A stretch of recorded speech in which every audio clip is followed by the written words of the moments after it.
महीने के शुक्ल पक्ष की षष्ठी को मनाई जाने वाली छठ पूजा विश्व प्रख्यात है। वेदों के अनुसार छठ में सूर्य देवता और छठी मैया की पूजा की जाती है।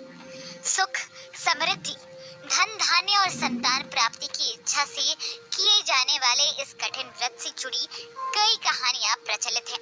लेकिन हम आज उन कहानियों में से सबसे लोकप्रिय 3 कहानियां बताएंगे।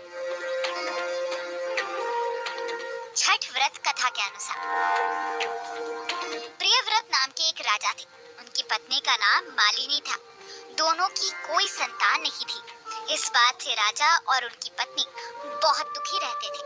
उन्होंने एक दिन संतान प्राप्ति की इच्छा से महर्षि कश्यप द्वारा पुत्रेष्टि यज्ञ करवाया। इस यज्ञ के फलस्वरूप रानी गर्भवती हो गई। 9 महीने बाद संतान सुख को प्राप्त करने का समय आया तो रानी को मरा हुआ पुत्र पैदा हुआ।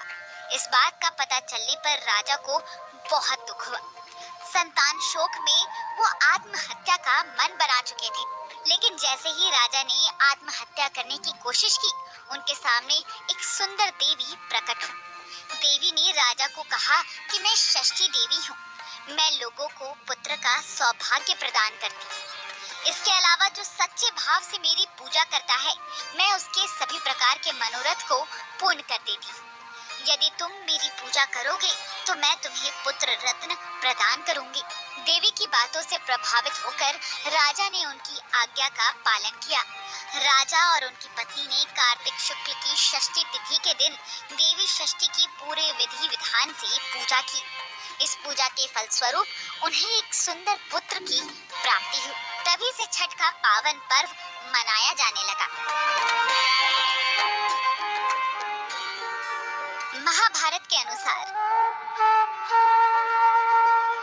सबसे पहले सूर्य पुत्र कर्ण ने सूर्य देव की पूजा शुरू की थी।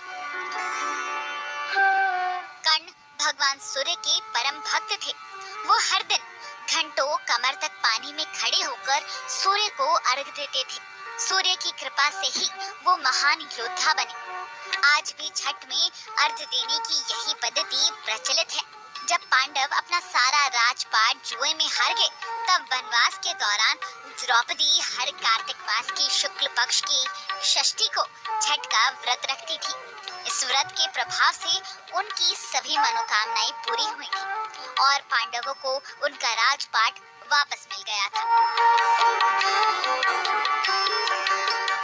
रामायण के अनुसार माना जाता है कि भगवान राम के कुल देवता सूर्य देव थे। इसीलिए भगवान राम और सीता जब लंका से रावण वध करके अयोध्या वापस लौटे, तो अपने कुल देवता का आशीर्वाद पाने के लिए इन्होंने देवी सीता के साथ षष्ठी तिथि का व्रत रखा और सरयू नदी में डूबते सूर्य को फल, मिष्ठान और अन्य वस्तुओं से अर्घ दिया। सप्तमी तिथि को भगवान राम ने उगते सूर्य को अर्घ देकर सूर्य देव का आशीर्वाद प्राप्त किया।